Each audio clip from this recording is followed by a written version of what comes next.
Ramblings from the Warp, episode something. As always, thank you for coming along to listen to our craziness.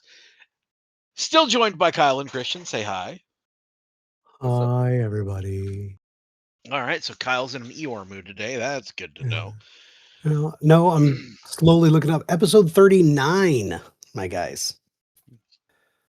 Almost the big 39. And 40. we are doing something different this episode. Um, so we did the first three legions that we were going to talk about. We did Word Bears, we did Thousand Suns, and we did Iron Warriors, right? Those were the first three that we wanted to tackle together. We're going to do a thing called the best name we can give for this is Gellar Fields Down. Hey, And what's we're a going to get Gellar Field? we're going to get into that, and Jesus Christ, I need you to read a fucking book. So Jesus Christ, I need you to read a book. For the sake of our audience, let's just say I'm asking that I- question for I the people will- who don't know what a Gellar Field is.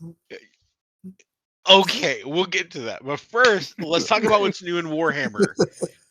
So, over the last couple of weeks, we got a couple of new things. One, we got the new Liber Tactica, the Mailed Fist, which has some pretty exciting stuff in it. It addresses a concern that I have had for quite a while.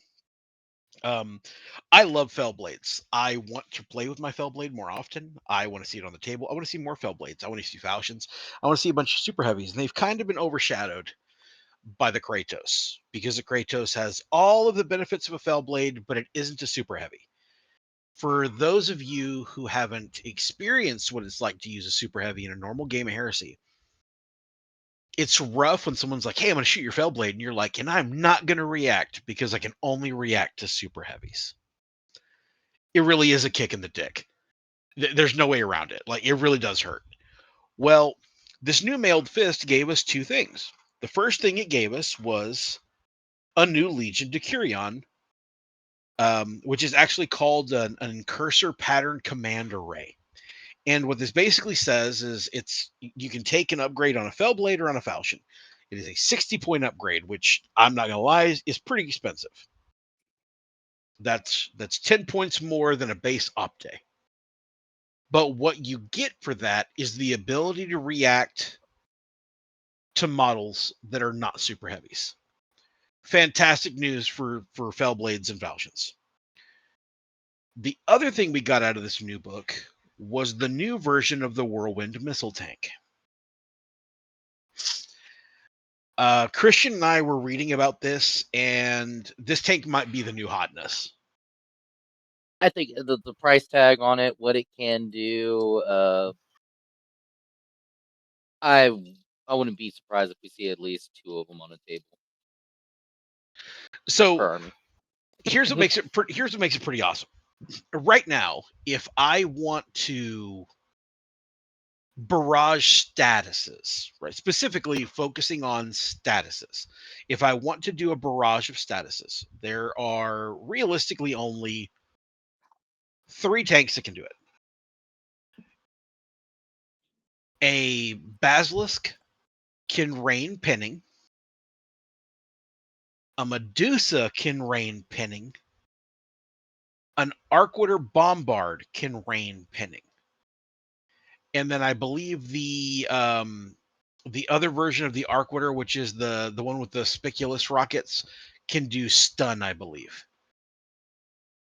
I think that's right. No, suppressive. It does suppressive. And then there's like graviton cannons that can do pinning and things like that. But those are all the barrage options that can do that. Well, base points for an Arcwitter Bombard are 150 points. Base points for a Legion Basilisk is 140 points.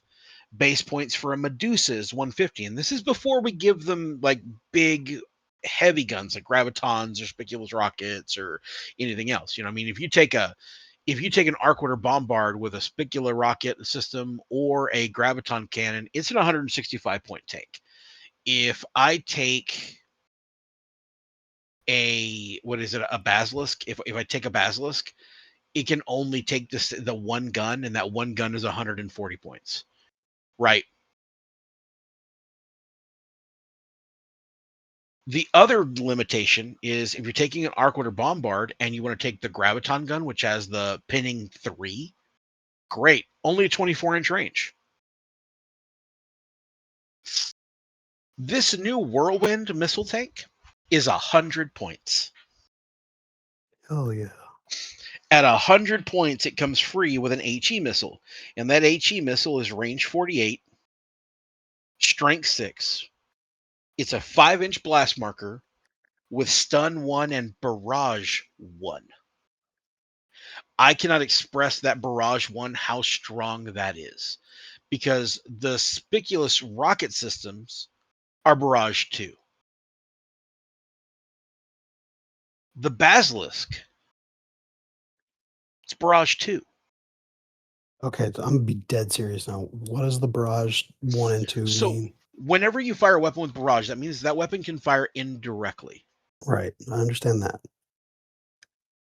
And when you fire indirectly, what ends up happening is I roll, instead of rolling to hit, I roll a number of scatter dice equal to the barrage number Okay, and the scatter die, right? So if it's barrage 2, I'm rolling 2d6 and a scatter die. gotcha. Now, if it comes up with a direct hit, it doesn't scatter. But if it comes up to anything other than a direct hit, it scatters those 2d6 in that direction. No way around it. So that barrage 1 and barrage 2, that's a big difference. That's a 1 to 6. Well, one that's to 6 colossal. difference. One to 6 difference, right? And so when you're talking about a gun that's dropping a 5-inch pie plate, that's even more important.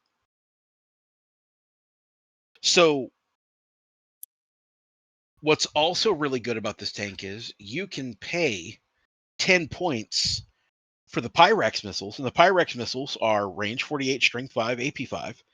They're still a 5-inch blast marker. They're still a barrage 1, but they get panic 1. Dude, indirect panic, gross.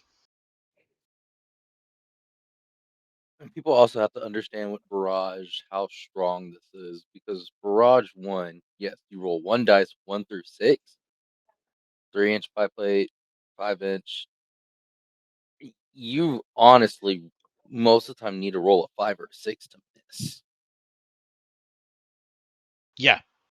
When we're talking Like, about when we're talking about 5-inch pie plates, like that's a hard miss. And it's cheap.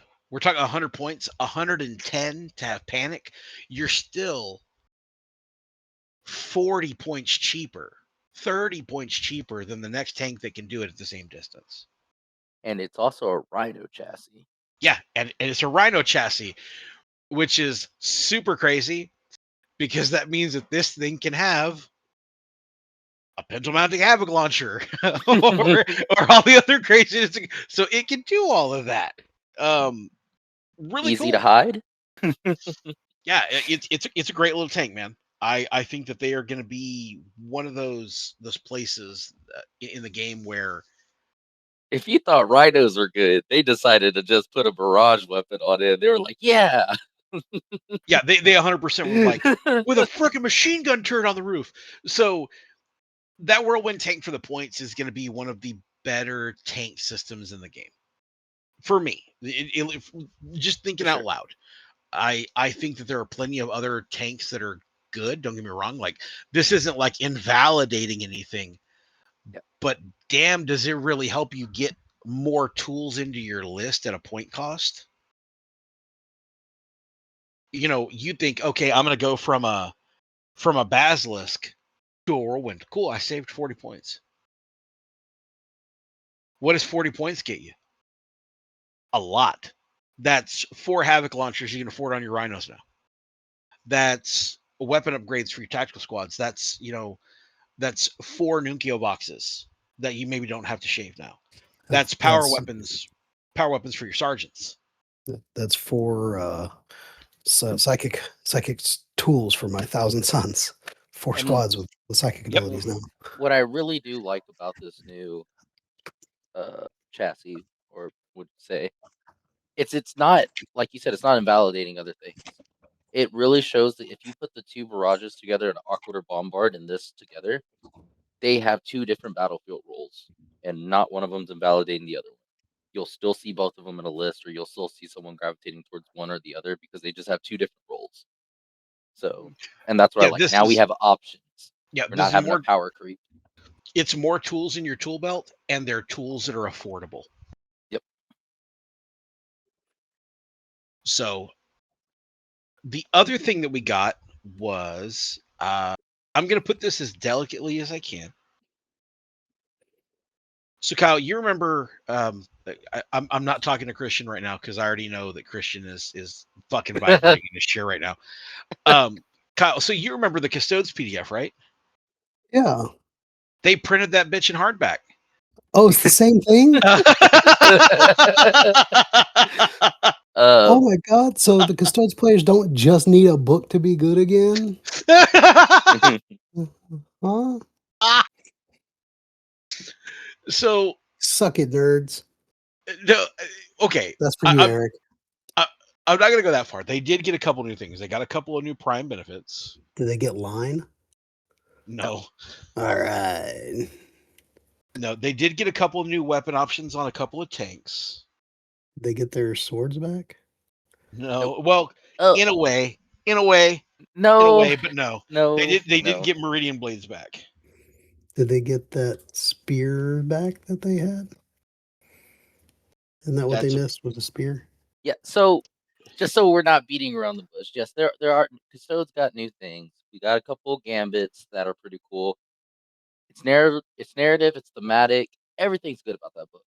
The big backlash that I'm gonna throw out there and let y'all deal with it is, I think all the Custodes hype was to hide the fact that I didn't really see any changes to Sisters or Assassins. Wait, Sisters are in Horus Heresy? Sisters of Silence. Yeah, that's what Yes, I mean. sir. Sisters of Silence. Yeah, that's how impactful they've been in my history, in my Horus Heresy events. Well, okay. So okay. I'm glad that you got into that because this is actually a really sore subject for a lot of people. In the novels, the Sisters of Silence actually have very linchpin roles in very specific moments of the books. And it's a huge disservice to people who used to run hybrid armies with Sisters of Silence in them that they're in such a shit spot. I mean, I've seen some of their models and I'm like, dude, that's legit. That's some cool shit. But I don't see anybody playing them. Well, it's because they don't really fit anywhere. And and as it stands right now, I'll go back to my original statement that when made about Custodes and Demons is they are written in a way that they don't feel like they were supposed to be a main legion or a main battle force. They feel like an allied detachment. And I'll also go as far as to say, having played at Adepticon with my buddy Eric, Custodians as an allied detachment is still busted. They're still good. Right? They're still going to put in work. They're still going to be hard to kill. They're still going to be able to score. They're just not going to be able to outscore line units, which realistically, it's a big deal. You can't score line if they get killed by the Custodes. So this is a lesson that I learned from playing lots of reps back to back to back with these useless ass scoring Custodes. If they're at a support capacity, you have other units in your army that have line. Right, you have, like, in my case, we had Ultramarines allied with Custodians, right? So Ultramarines had line 2 guys running around being like, this is my objective and I want it now, all JG Wentworth and that shit. So the Custodes are very good at just being that tar pit, that unkillable tar pit. So I still think they're in a good spot for what they are, and I think thematically they're fit into the correct place. What a lot of Custodes, I would agree with that. What a lot of Custodes players don't like to hear, and Christian understands this, is Custodians never were a frontline army. Yeah, they were the cleanups. That's why they're called Custodes. They're not supposed to be at the battlefront holding objectives and like being those guys that are like holding down strategic points. That's not their gimmick. the most influential battle the custodians fought in was holding the halls below the fortress in Terra, below the Imperial Palace. Right? They fought for a long time. They fought demons down there. They've never been that army that strategically goes up and does things. They're a support cast. That's what they are. And their current book, their current rule set, very much leans into that role. And I think they've been put in a great spot. I think that the way that their equipment, the way their units line up, they fit very well into what they are thematically in the books. I like where they are. Now, from a custodian player point of view, not a great time. Games Workshop just told them that they were playing them wrong. They're just, like you said, there's always going to be somebody who's kind of screwed over in some of these situations. And this time with the Custodes, it's like they got some cool stuff, but none of that cool stuff is helping them win games. They have to have support. Now, coming from a Custodes player, if you're out there and say you can't win with Custodes, that's not true at all. We're telling you what's That's a bad skill about issue. them, but they're still really, really good. It's just, to me, yes, they're thematic, and I think where they fall into is that they're kind of a stat check army. And what I mean by that is that we're going to have these Custodes. They're going to be T5, T6, 3 wounds, Eternal Warrior. There's no tricks that the Custode player is going to have. This is their army. This is what they do. There's no gotchas in the army. It's, can you deal with this in time? Yeah, did you bring enough to deal with this? Yeah. And that's kind of what the army is. I think they're in a good spot. I'm gonna be playing them soon. I have my Iron Warriors to go through, but I'm gonna be working out a list, and hopefully, in the near future, we get a Gellar Fields Down episode about them. We should do those. So with that, because they're not a real legion. Well, with that, we're going to go ahead and get into the first segment of Gellar Fields Down. Now, I've got to revisit Kyle's stupid fucking question. It's not stupid. Quite literally, that's the only piece of equipment that's synonymous with all people who read. Like, there are random people that walk up and I'm just like, oh, the Gellar Fields are down. They're like, oh my God, the Gellar Fields are down. Because they get it. Because they saw a snippet of a guy. Like, it's a very common, well-known thing. But here's the situation. Bitch, you know that I watched a video and I sent you a message and said, can you watch this and explain to me what happened? So, what a Gellar Field is, if you don't know what it is, and this isn't me shaming y'all, this is me shaming Kyle. So, when ships travel through the warp in the Warhammer universe, from the Horus Heresy all the way until now, they punch through regular space and they go into what's called the warp. Now, the problem with the warp is that's where all the 10-dicked demons live. That's also where... Not 7, not 8, not fucking 10. Goddamn, we like round numbers in this house.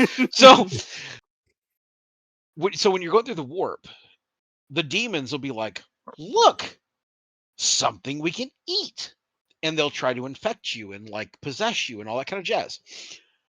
Gellar Fields are a piece of equipment that the Emperor put on a ship so that when you traverse the warp, it keeps the demons out. It keeps the warp out.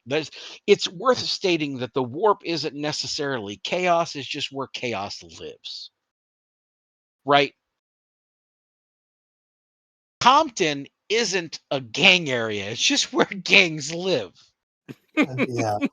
So if you're rolling through Compton, you lock your fucking doors, right?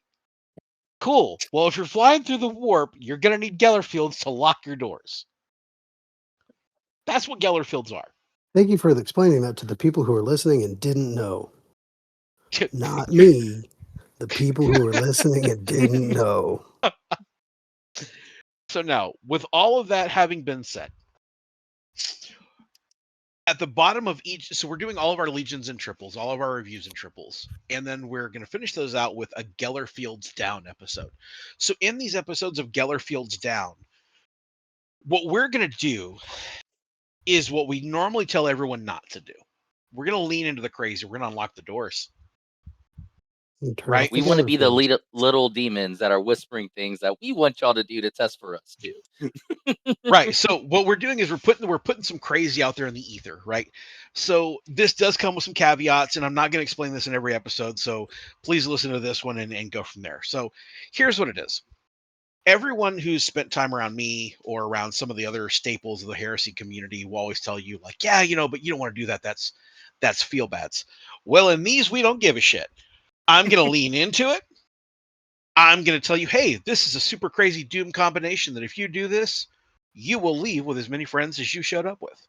Or less. Depends on how the teammates depending on how it goes. Yeah, you're probably right.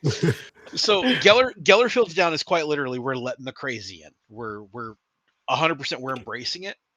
And some of these aren't necessarily going to be over the top crazy things. And with some legions, you're going to find that there aren't really ways to do that. Cough, cough, ultramarines, cough, cough, boring. So there's going to be times where we talk about these Gellar Fields Down, and it's more of a, hey, this is a crazy concept I would never try, but I want to try. And if it works, great. And if it doesn't, oh, well, I'm just the guy on the block who let the crazy in. Right? So we're going to do a Gellar Fields Down episode about the 3 legions we've talked about. So Kyle is going to do Gellar Fields Down about Thousand Suns. Christian is going to do Iron Warriors, and I'm going to do Word Bearers. And I've got to tell you guys, I am fucking excited to do this with Word Bearers. They're so crazy over the top. I'm so excited. So I'm going to go last. With that, who's going first, Kyle or Christian? I'll go first. All right. Christian, lead us away with your Gellar Fields Down about Iron Warriors. All right, guys, like Gabe stated, this is just ideas we want to throw out there. So I was sitting down thinking about Iron Warriors. And what is true Iron Warriors fashion? Well, I think bum rushing with a bunch of tacticals is a pretty Iron Warriors thing. Purdy would be proud that you're sacrificing yourself out there. But in our past episodes, if you listen to them, I didn't really have a big opinion on Inducti. I didn't like them. I didn't want to play them. So I said, fuck it. Let me try to build something around there. So the concept that I wants to be narrative, wants to be what Purdy would want. And I want to take 2 squad of 20 Inducti. And the one thing that they have over Tactical Marines, which I love, is they can take shotguns and shrapnel bolters. Now, you're like, why would you want to take shotguns and shrapnel bolters? Because that's 2 different pieces of statuses you can put on somebody. In a 20-man brick, being Iron Warriors, what carries a 20-man brick? Guess what? A Spartan. Not a lot of people could kill Spartans, at least not in one turn. So now I have a Spartan, 20 Inducti that could roll up on you turn 1 with shotguns and shrapnel bolters. I would really like to know what's going to shoot that off an objective. And it's going to take a lot. So not only are we scoring, they're also expendable. Expendable's a big thing in this game. It's going to make that. And having that expendable on a scoring unit that you're just like blobbing out. Mm-hmm. Ugh. So now that Gabe said, yeah, that you're just blobbing out. Yeah, there's 2 of them you have to deal with. And Spartans are no joke. Spartans are really tough. And they come with a lot of fire. They come with more firepower than I thought they would. You got 2 twin las cannons. Yeah. Oh, yeah. Yeah. And I didn't notice this until Kyle pointed it out because I really haven't used them that much. But Spartan assault tanks, man, Kyle knows how many las cannons they have on them. Mm-hmm. So having 2 of those with 20 mans in it, I wanted to push it a little further. I said, how can we keep the scoring going? Well, throw 2 more Inducti squads in there. We're going to do these 10-man squads. And we're going to put 5 shotguns in them, 5 shrapnel bolters. There's a theme here. I want statuses everywhere. You can't status me because I'm Iron Warriors. And I'll take them at a minus of nothing, where you're going to take all these statuses at a 1 or a 2, depending on what you want to put in the list. And Gabe will tell you, statuses galore is it sucks. You can't score. You can't. It's the status galore sucks the most, and the pure saturation you're talking about is the problem. I don't have a problem being like, oh look, I passed a pinning test, but when you're like, hey, give me a stun, a shroud, a pinning, and I killed 3 guys, so give me a route test. That's a lot. Yep.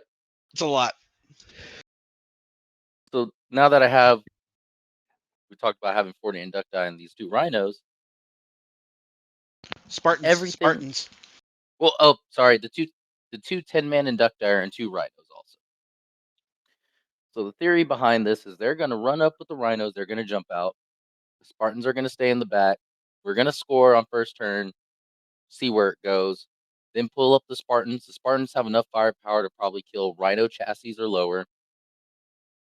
And then a 20-man squad is going to come out and start pinning you, stunning you, and taking over objective, just outgunning you. That's roughly that's less than 2,000 points. So we have more stuff to go. I want to keep these statuses going. So the next thing I want to put up on the board is awkward or bombards. And guess what? The new whirlwinds. We could throw those in there too.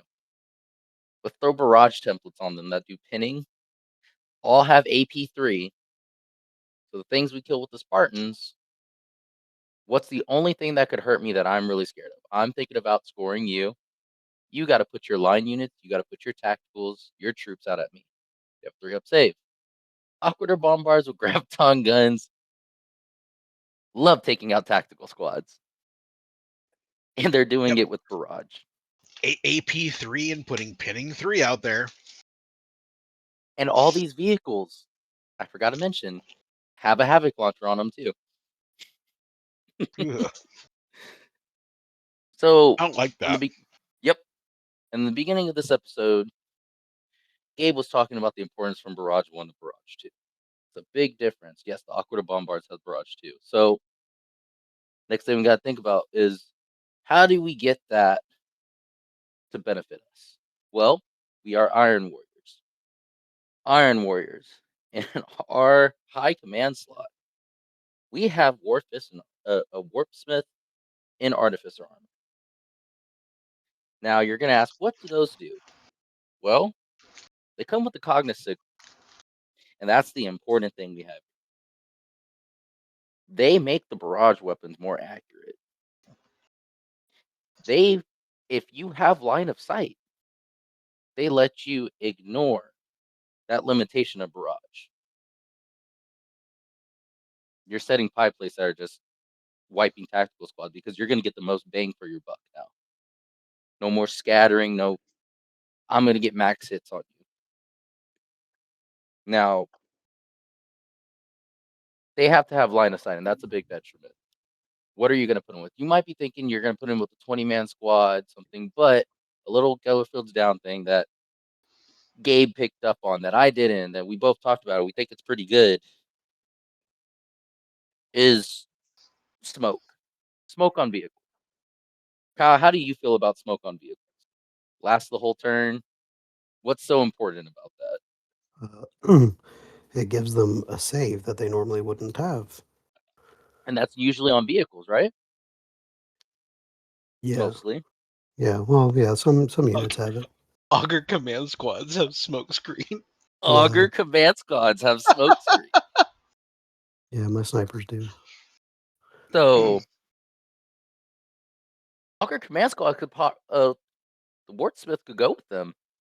So now you have an out in the open Warsmith who has an Augur command squad. Augur command squad also have another special rule. They allow your reactions to be 1 cheap. And they have smoke screen. Let's throw 2 Warsmiths in there because, hey, guess what? You put one in the high command slot, and you put the prime unit on them, and you give them the benefit of taking what is that called? Special assignment. believe that's what it's called. Yes, special assignment. So now you can have 2 warsmiths in your army. You can have 2 augur command squads. You put both of them in there, you could leave them in the open, and guess what? All your barrage weapons, you get to pick 2 of them. One of them does not make everyone's barrage. You have to pick one for that. So for every augur command squad and every warsmith you have on, or every Magnus signum you have in your army, that's how many you could shoot without the barrage limitation. So we're not going to go full crazy. We're just going to want to put 2 out there. So that's the idea I want to run with. And you're still left over points. I just thought, to be funny, I put 2 max units of rapier batteries in there. I wanted heavy bolters on them. I wanted another status, and they give suppression too. So this whole idea is I just want inducti running at you and scoring, and I want every single status that I can to be put on you, and whatever scoring unit you have, I want to blow it off the field with barrage. That is not really barrage, because we're going to get away with it with our Cognis Signums. That's what I want to put out there in the warp. That's my Gellar Fields Down. How do y'all guys feel about that? It's going to be interesting to see that many statuses. Like it reminds me of that comedian that came out of like retirement after COVID, was like a little bit of everything all of the time. It's just too much of everything to just shunt all of it. One of them's going to stick. Yeah. The only thing. Go Go ahead, Kyle. Go ahead. No. Okay. So I think the only thing that can make that better is finding a way to get fear. Night Raptors support. Or demons. Night You know, Raptors. but the thing is Iron Warriors, and Iron Warriors don't do demons. Like not realistically, that's not their jam. But the only reason I say fear would be really gross is because like if you're able to like summon some demons in the middle of the field and be like, everything within 12 inches of this is -1 to all of these tests, I'm making you take on everything for everything. Yeah, exactly. And these and this list that I'm putting out there, it's not tested.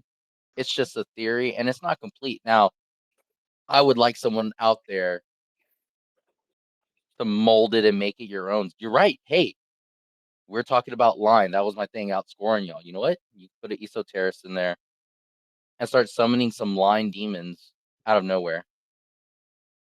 That actually sounds really cool.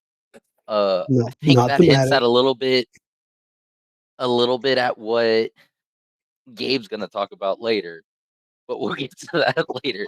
So this has been my point of Gellar Fields Down. Kyle, how do you feel about that? Do you think it's thematic? Do you think it's narrative enough? What do you see in that? I think if I see someone pull that out, like on a game, like, Seth, I'm probably gonna start singing some Tupac. I think it was Tupac. I don't know. It wasn't my generation, my genre of music at the time, but I think it starts out with like "Fuck Your Bitch" and the click to crank with. Kyle's immediately offended by this concept. Well, it's because I think I know why Kyle's hinting at why he's immediately upset with this concept. Because you remember that time where he wasn't running rhinos? He's like, "Fuck, I think I need rhinos." Yes, with this list, you're gonna need something to hide your boys in, Kyle. Yeah. I'm gonna barrage the shit out of them. I will say I did add 2 rhinos to my list, or 3. Good man. Yeah, that's the first thing I heard. Like, I don't even like that song. I don't know that song. All I know is that line, and it got stuck in my head the minute you said 20 men with shotguns and shrapnel bolters. And like what I like the most about that list concept is a good 40% of the statuses you're fishing for are on hit, not on wound. Yep. Right. That's what I like the most about it, is you're maximizing the potential by not having to wound, not having to remove casualties, not having to actually impact anyone beyond I hit you, give me a test. Yeah, and it's a whole lot of, well, you have to take it at this negative, but I don't because I'm Iron Warriors. Yes.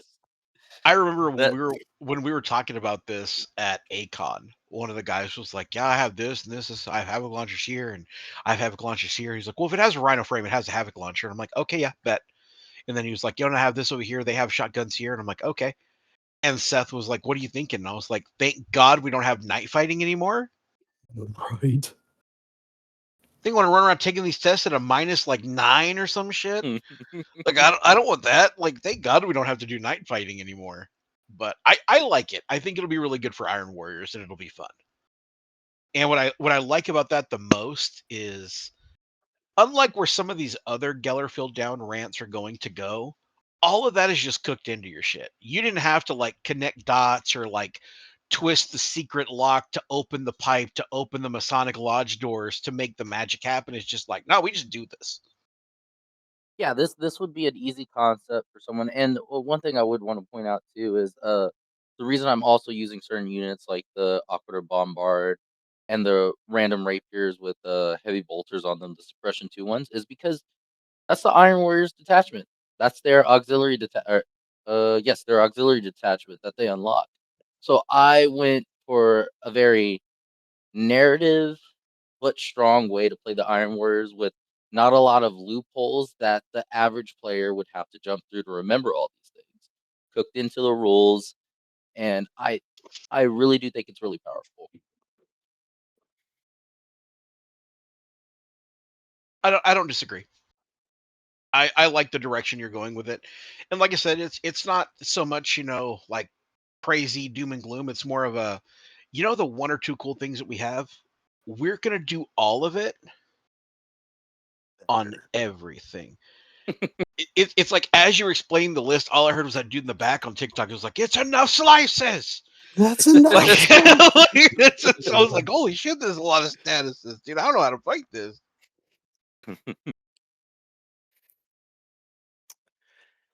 Yeah. So, Kyle, tell us about your Thousand Sons. Man, mine is going to be more conceptual. More in the abstract, more of a Picasso. You kind of have to twist your eyes and lean to the left a little bit to get it to focus. It's not going to be, I mean, nothing about Thousand Sons is easy or, quick to pick up. You're gonna have to read your book, boys. But once you do, you start to kind of see the fuckery, right? So say, I mean, we're all about psychic abilities, right? Mm-hmm. So one of the options, and I don't condone this, okay? That's the whole point of the Gellar Fields Down, is we're not condoning it. We listen and we don't judge, right? Uh-huh. You get a librarian and put him in Terminator armor. Cataphracti, to be exact. And you get, oh, I just learned that you don't get thaumaturgy for free on a librarian in Terminator armor. Nope, not on the one in Terminator armor. That's booty. But you could give him telepathy, right? Mm-hmm. Not telepathy. That's not the one I'm thinking of. I'm thinking of biomancy. You give him biomancy. You get the biomantic slam, that 12 strength AP2 2 damage armor bane. Force D, so it could be 4 damage. Psychic weapon. And you get him biomantic rage.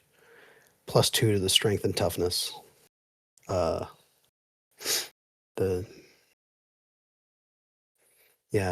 volley attack, but that's the sacrifice you make for +2 to strength. And you give him that Prosper and Arcana, because of course he can take a Prosper and Arcana. And you give him, say, Pyre. Why not? Now you've got the Inferno Shield. So whenever you get into melee fights with him, people take physical damage, or they take damage just for being in a melee with you.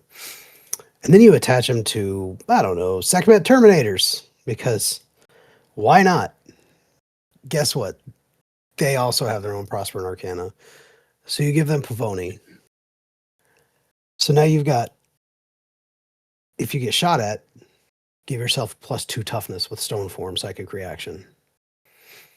If you need to shoot at, if you have a, what do they call it? The Tactical Squad, you've got a ranged psychic ability, Poison 2+, AP2, Damage 2.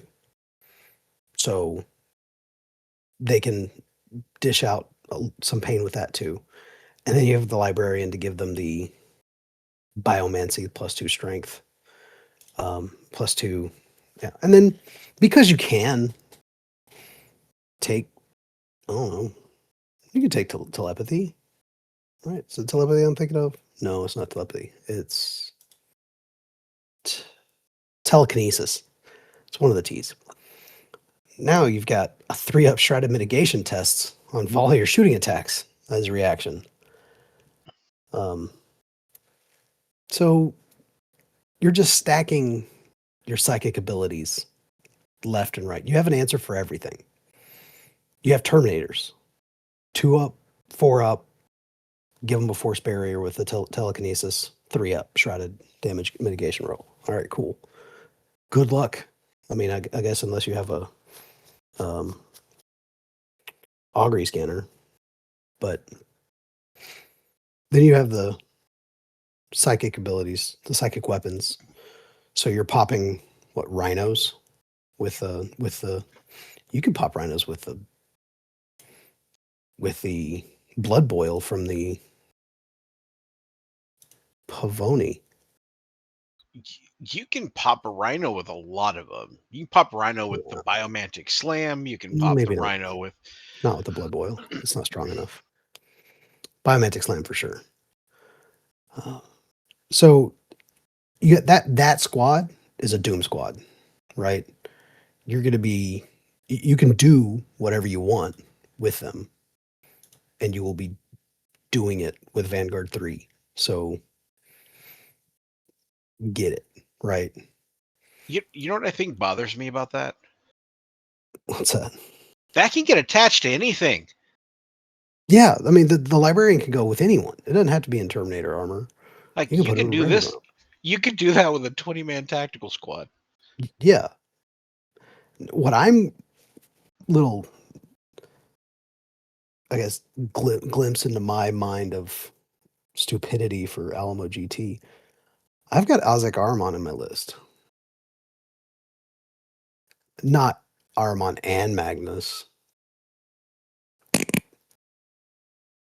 Thanks, Seth. Ruining my fun. But with Armon, because he has, and I talked about this in my breakdown of the Legion, he's got Corvidae, right? Or he's got the he's got the Fated Shots, the Corvidae from Fated Shots, which gives rending 5+ to a unit.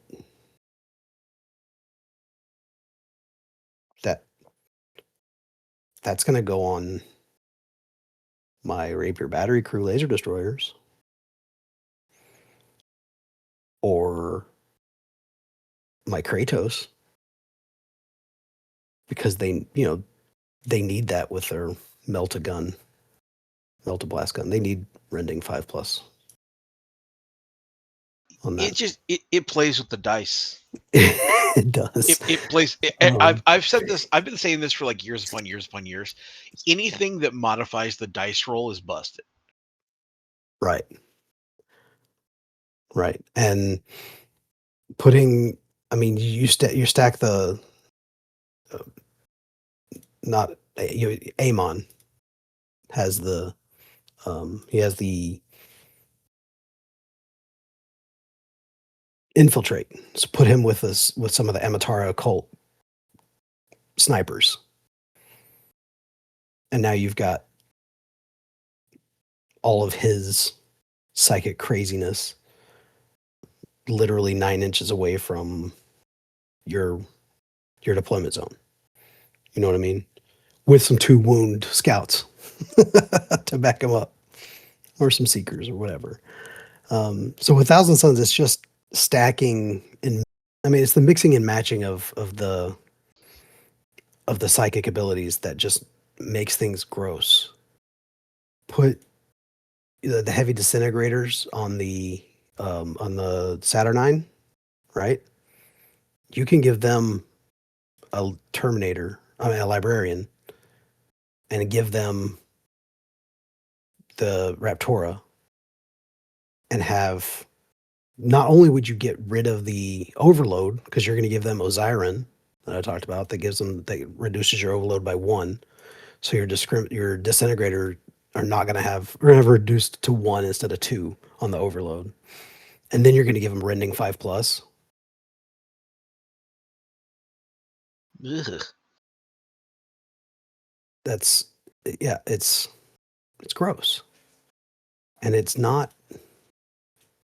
Yeah, what I like about Yeah. Thousand Suns that I'm hearing right now, and Gabe already touched on this, but like y'all know me, when I look at a list, I try to think of the simplicity of it so people could use it. You could literally just take my list that I had and just kind of move it over towards the Thousand Suns and be like, yeah, all the stuff that I was talking about, you put a librarian in it, and he's gonna make them like to the max with biomancy or telekinesis, like something that gives them shroud, something that ups everything. Like they're really tricky, and I like it.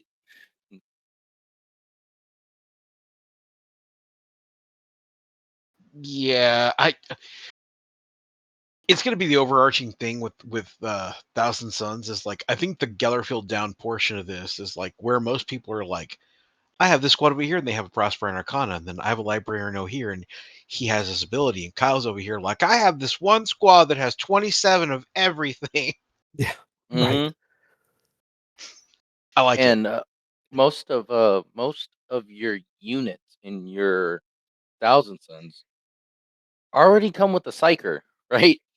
So Yeah, you they're all could, psychers. We're all psychers. yeah, you could double down and add that special librarian to it, and just keep on adding different arcanas to them. So that's really cool. You could double up on a unit, giving them multiple things. Yeah, so I just gave you one example of making it stupid with a Terminator librarian with your Sekhmet Terminators. You can do that exact same thing with a regular librarian and an assault squad or a breacher squad.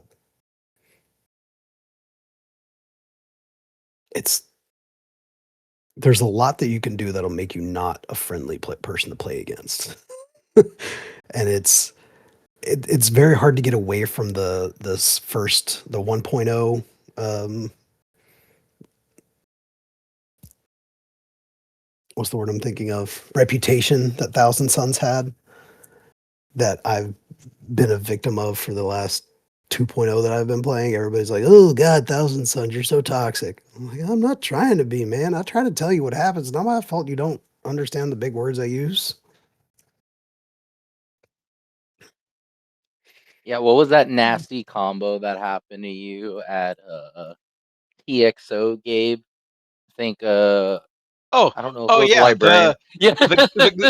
yeah. The guy who had who was rocking a kind shield on Saturnine Terminators with a librarian that had thaumaturgy and the one that gives him a 3-up shroud. So it was like, it was kind of like a stack of like, you can't kill this unit, and I'm like, I bet I can. And they're like, I bet you can't. So long story short, I didn't kill the unit, but like, like definitely, like, if you want to pour lots and lots of resources into keeping one squad alive with Thousand Suns or making one squad dangerous, they have the potential. And the potential they have that's going to outrival most legions is that potential isn't limited to elite units. You can do that to a 20-man tactical squad. You can do that to a unit of breachers. You could potentially do that to a unit of destroyers. You could do that to anything. I mean, the only unit that would have limitations to having that for them is maybe the Kanatai Occult, because they don't have the same Prosper Arcanas cooked in, but with enough characters added to a unit, the world is your oyster. Like, I mean, nothing says you can't put 2 librarians with the correct, Kinatai, right? correct. I mean, besides the So fact that you're throwing 170 points, 100 and yeah, Bro, like I throw said, this out there into there. There's going to be someone crazy enough to be like, you know what, old that's school true. Death Star, let's go. That's true. we've never discussed the economics of these ideas. We're simply It's saying they true. are It's true. ideas. It's 230 points with your Kinatai cult, which are already a 10-man squad, 265. So it's a 500-point squad, but it's totally worth it. Like That's like I could see someone out there like Han Solo instead of never tell me the points. I'm fucking doing it, Kyle. Yeah, you never tell me the points.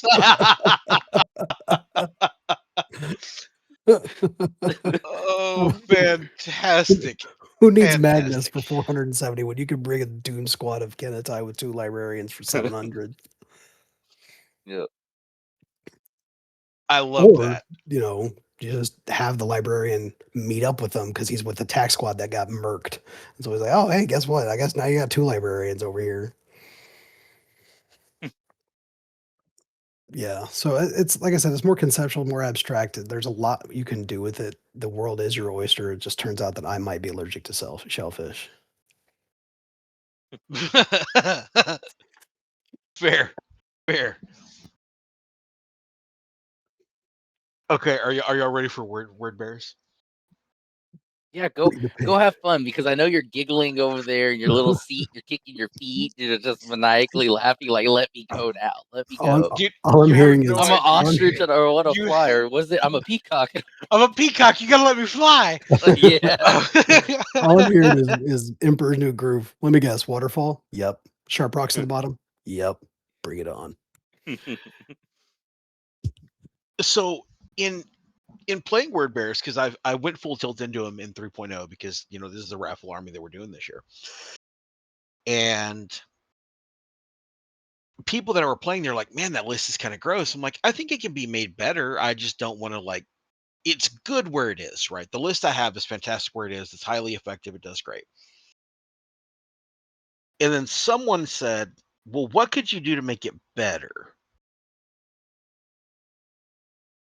And that's the worst. Hold my beer. No. The problem was that at the point I was asked that is like we were sitting inside of Benihana's at Acon. And Duncan was like, if only you could make your word bearers better. So the way you phrased that in the beginning, I was like, well, it wasn't a hold my beer because I asked him that a long ass time ago, and he was like, here, hold my old fashioned because we don't do beers like that. But now that you rephrased it, I was like, oh damn, Duncan did ask you that question right there. I was like, that yeah. Yeah, it's the context of the question, right? And so I got to thinking about it, and I was like, you know what? I can make these motherfuckers a war crime. So there's a unit in the game that I think is single-handedly like in the top 3 of the most unusable cool characters in the game, and it's the Warmonger. The reason the Warmonger is so terrible is it's an 130-point model that basically gives any unit it's attached to deep strike. But when you deep strike, if you suffer 1 or more unsaved wounds from an interceptor reaction, you're auto-suppressed. That's terrible. But if you make him a true believer and give him Malefic and add him to a unit of Gal Vorback, they can't be suppressed.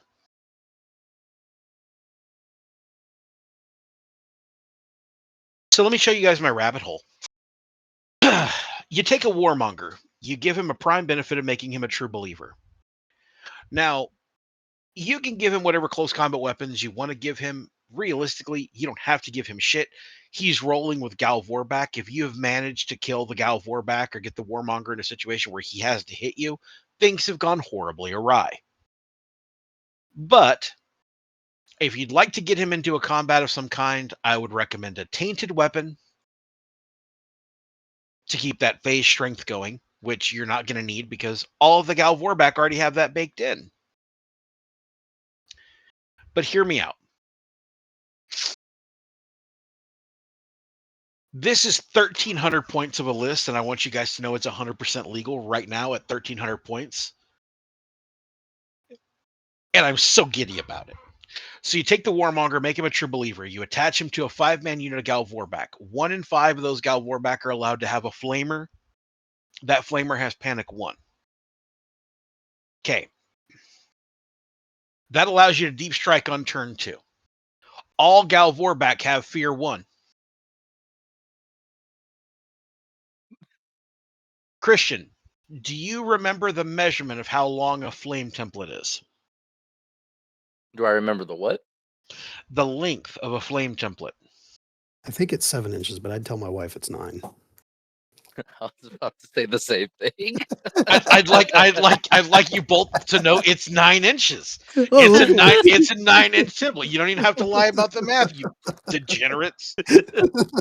So it's a 9-inch template. The range of fear is 12 inches. I will deep strike with them. I will hit you with a flame template, and you will take that flame template at Panic 1, -1 for fear. That's Panic at -2. That's the first. Ugh. The second part of that is now there's 5 Gal Vorback and a Warmonger in your backfield. And Gal Vorback are not easy to kill. Not by any stretch of the imagination. While that's happening, you have Argel Tall with the other 5-man unit of Gal Vorback running across the field. Because also Gal Vorback are not slow. They are speed 8 inherently.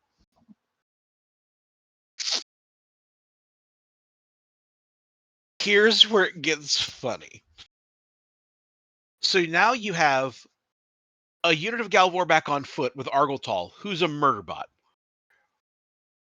A unit of Gal Vorback that deep strike behind you. Then the next turn, you have another unit deep striking of Freitas Anointed with a librarian attached to them.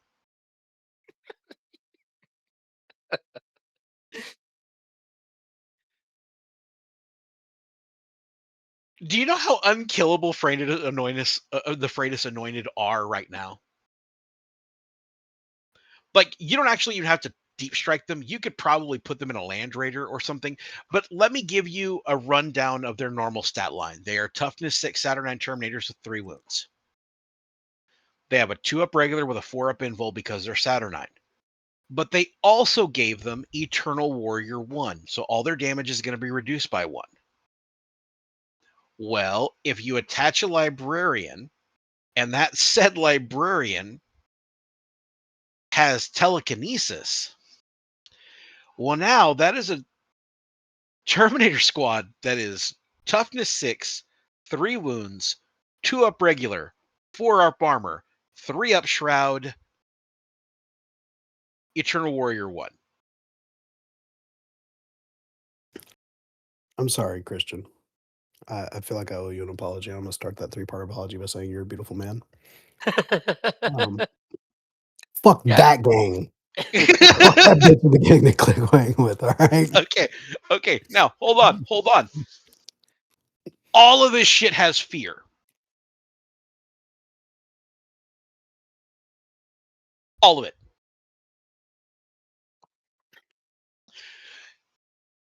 Both the Gal Vorback squads have a regular hand flamer in them. If you take a wound from that, you owe me a panic check at -2. -1 for the weapon, -1 for fear. Now let's get into the meat and potatoes. Freitas Anointed have a flame 2 on their close combat.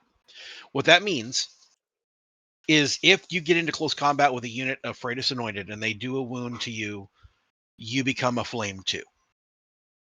What a flame 2 says is if anytime you're called upon to make a leadership test for the purposes of combat, you reduce it by the number of the aflame number.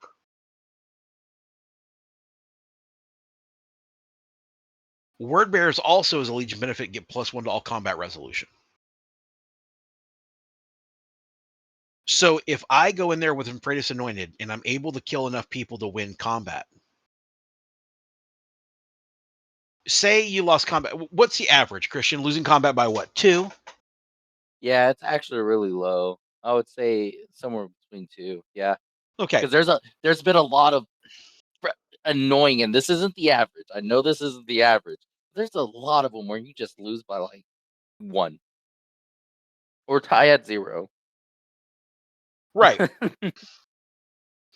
So here's the deal. Freitas Anointed, we're going to say that we lost combat by... Actually, you know what? We'll say we tied. We'll say we both did a wound. We tied combat, right? Well, I get +1 to combat resolution. So you lose. Fuck you, that's why. Well, you're also a flame. So you tied combat, but you owe me a leadership at -4. 1 for having lost combat, 2 for a flame, 1 for fear. You tied that combat.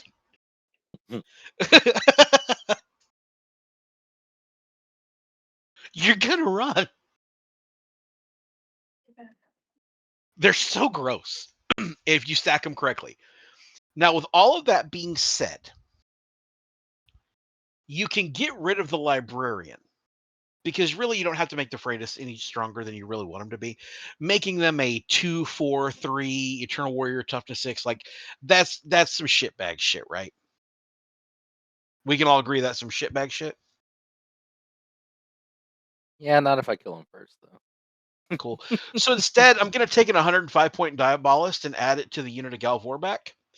And he's going to give them a flame 1. So now I've got units running around that have a flame.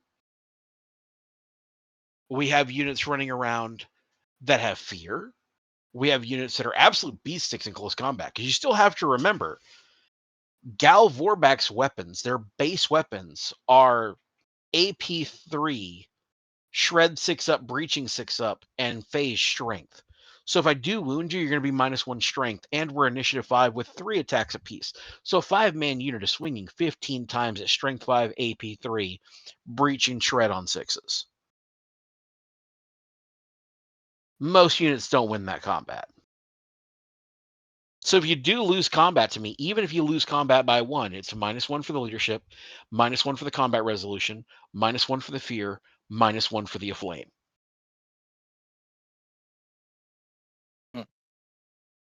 By the way, all of Nasty. these units are Vanguard 3. Yeah, I just picture a Guar concert, and you just have the Freitas Anointed in the middle of the pit, and you just have every other unit coming in from your back line, their back line, and it's just a wall of death. You're just Yeah. pushing everyone together. Now, here's where all of this becomes super scary.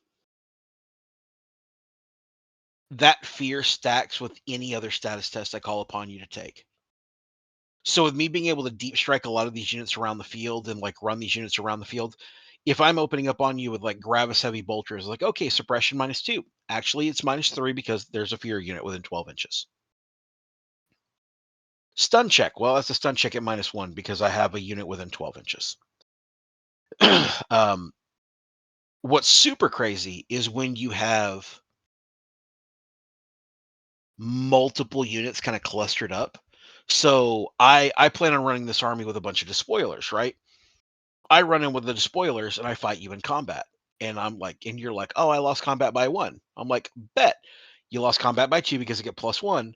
By the way, I'm within 12 inches of that Gal Vorback over there, so fear 1.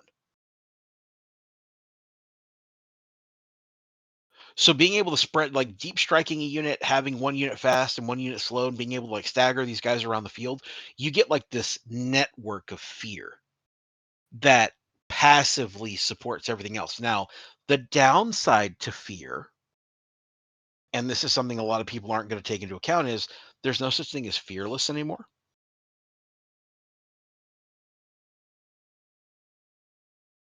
Instead, it just says all enemy models within 12 inches suffer fear.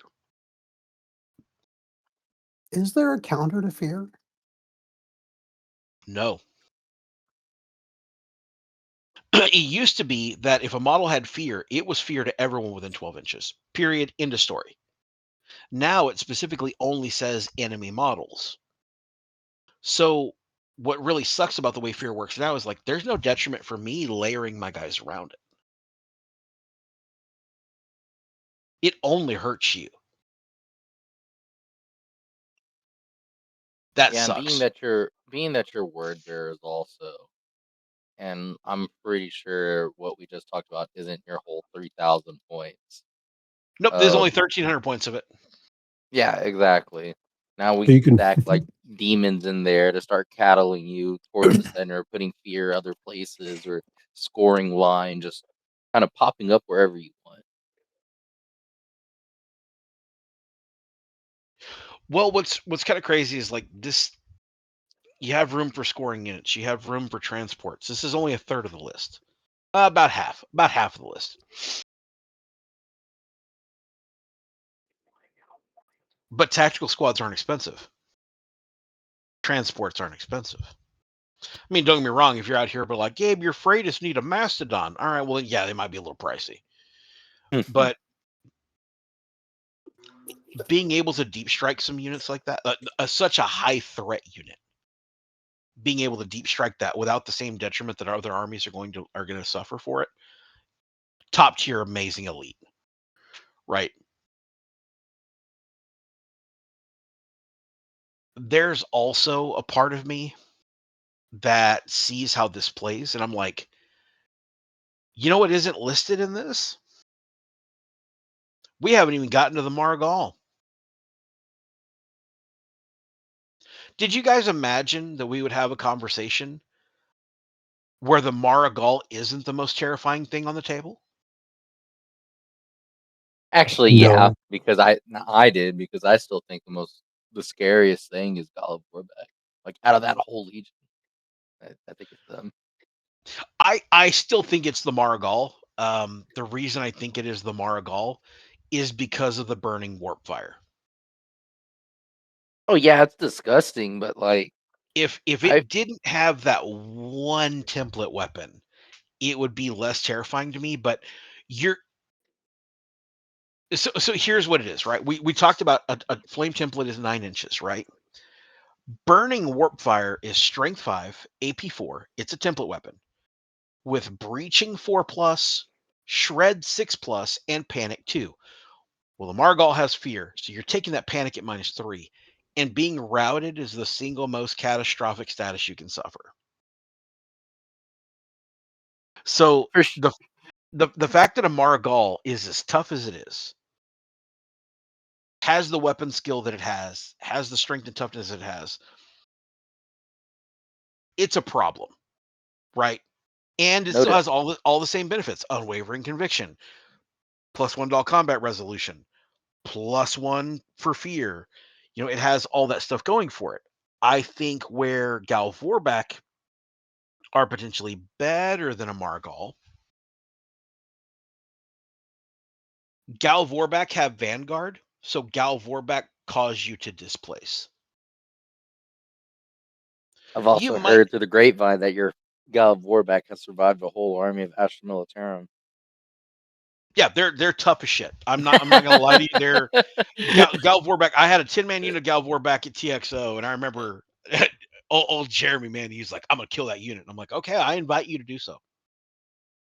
And he hit me with like 7 demolisher cannons and 2 plasma eradicators, and he killed 6 of the 10. That's not supposed to happen. You know, they're tough. They are a tough unit to kill. And having 2 5-man breaks of them running around, and the Freitas Anointed running around, and a Marigal running around, and that's only 1,600 points of an army. Nightmare fuel. Yep. I think Word Bearers are going to be one of those legions where if they are played correctly, they are going to be a problem. If they are played badly, they will never win. There's no in between. Like, you either play them properly and you absolutely wreck, or you play them badly and you get just stomped every time you roll dice, because they have a very high kill potential and a very easy break factor. I think that's where they come in. Is can you kill all of the Margal, all the Gal Vorback? You know who can do it? Realistically, do you know what army would absolutely eat me alive? Who's that? Your stupid bullshit status soup. Because I was waiting every for it. because every time they take a status, what makes Malefic so good is like, oh, you're stunned? Nah, I'll just take D3 wound. Well, if I've got to take like 7 D3 fucking wounds every turn, it's gonna add up. Yeah, while you're talking about this list, I was like, damn, this list is disgusting. But I was like, but if I just run up the Inducti and score points real quick, wait for him to drop down, then throw a 20-man brick on it, and then weather the storm and just keep on freaking barraging him with stun, panic, fear, and stuff like that. Hopefully, he'll start chipping wounds on you. Yeah, that's what can potentially do it, is putting enough status checks on me that I start losing a blade of wounds that way. Like a You know, 4-man heavy bolter squad that's suppression too. What is that, like 30-something shots?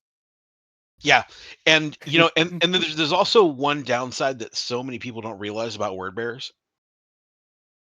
A 5-man Gal Vorback squad is 255 points. Okay. A rapier battery team,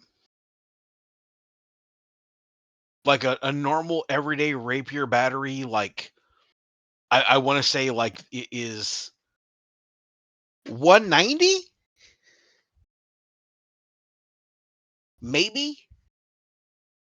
If you take a full max 4 like I was doing the rapier crew with just heavy bolters, it's 160. Yeah, 160 for what, 32 shots around? Yeah, suppress too. That's suppressed too. Yeah, that's gonna pick up a couple of Gal Vorback, right? Like I'm gonna fail some armor saves. I'm gonna feel the pains. I'm probably gonna fail a suppression test, take another D3 wounds. Like probably gonna take a beating on that. Where, like I said, where it's gonna be a make or break is like if I maneuver correctly and I play correctly, like I'll handedly handle that army.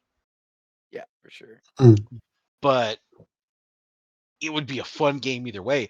I think that's funny is like we came up with 2 lists that are hard counters to one another. You're like, if I can get enough statuses, I'll kill it. And I'm like, but if I touch you with this little piggy, you're fucked. Yeah, and those things are fast, so that's gonna be what does it is, because I think we've ran this scenario not tailored to how we have it right now, but when we played each other at TXO, very different lists, very different concepts, but it was a damn, I need to kill this thing. And I think you had him in like a Spartan or something, and I didn't kill it. And then on your turn, you were like, Spartan runs up, they come out, they touch you, and I was like, yep, I'm gone. Yep. Yep. um, so yeah, that's pretty fun. What I really love about this concept, though, and it's something that um I see lacking in some other legions, but this one is really good at it. You're using the key units that when you think of word bearers, it's their key units and they're good. So Yep. that's what I like about it. What I like is as I'm leaning into their thematics. Like, don't get me wrong, we're doing it over the top, next level. Like 100%, somebody's gonna run up with this now. I'd even pitched this to a couple of our buddies over at the ABB guys. Like I had pitched, like, hey, here's how you can make those word bearers like an actual war crime. And they were like, oh man, that's pretty gross. And I was like, they're gonna marinate on that and turn it into some kind of a demon engine that just is gonna be gross. Yep, someone's gonna do it. That's the whole point of Gellar Fields Down. We're whispering Yeah. them naughty noises that you shouldn't do to people. But guess what? Someone's gonna make this list. Someone's gonna show up with it, and they're probably gonna perfect it more than You're the saying concept. you're saying like they're whispering that thing into your head, and immediately what I thought of is like when I was a kid. I say a kid when I was like 19 or 20. I remember my sister, dude, of all people, she goes, look, you're about to go out into the wilds. I just need you to know 3 things. I'm like, all right, sis, what's up? She was like, always carry cash. Strippers don't like you. Be safe. That was it, dude. Right? So, like, that's 100% the whisper. Like, that stripper is into you.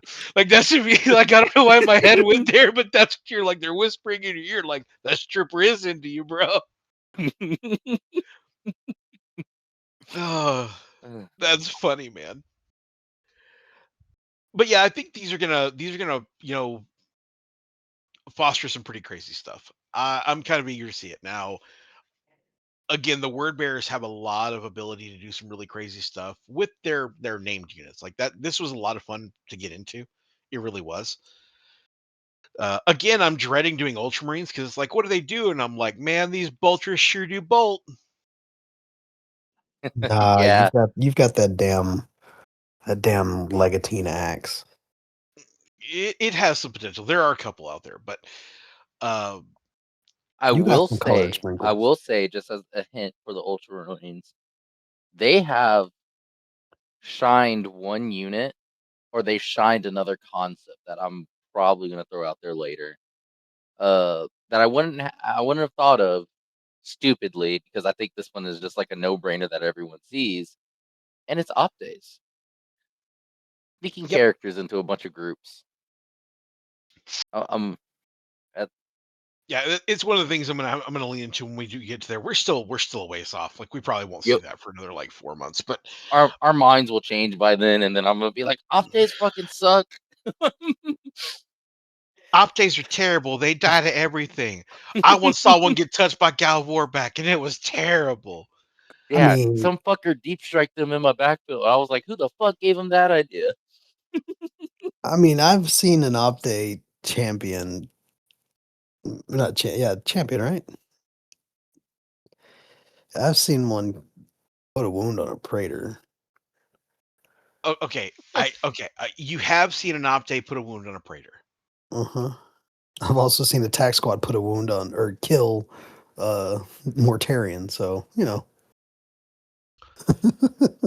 I also put a lot of stock into where the sample sizes come from. that's true. That's true.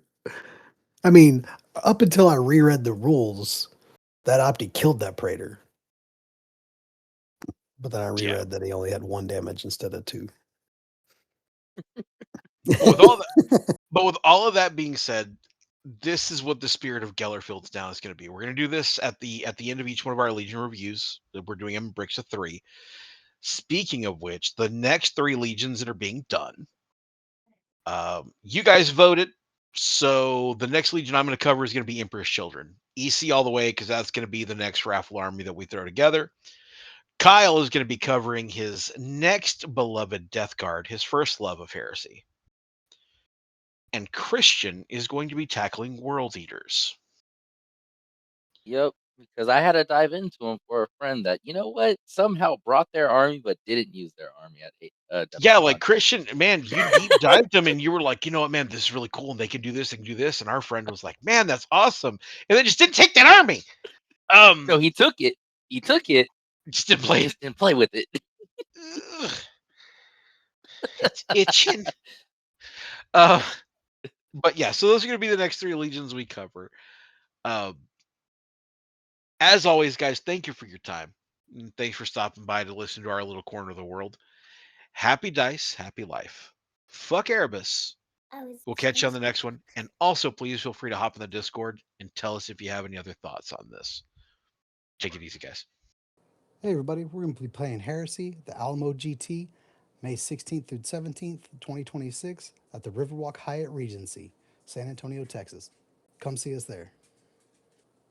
Link in the description. Check it out, guys. Adios.